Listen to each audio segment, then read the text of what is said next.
How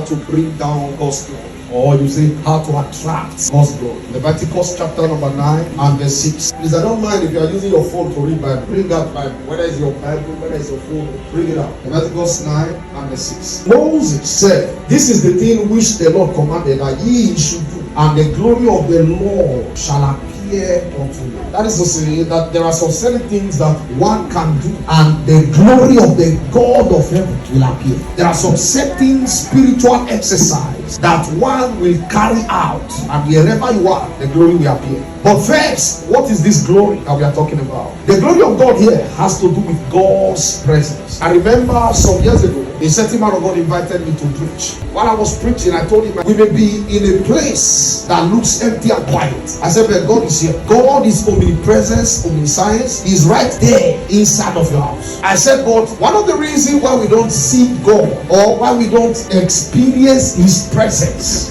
regularly, is because of the fact that we are lacking some of the recipe or the prerequisites for God to appear. God is everywhere, even inside that your house where you are living.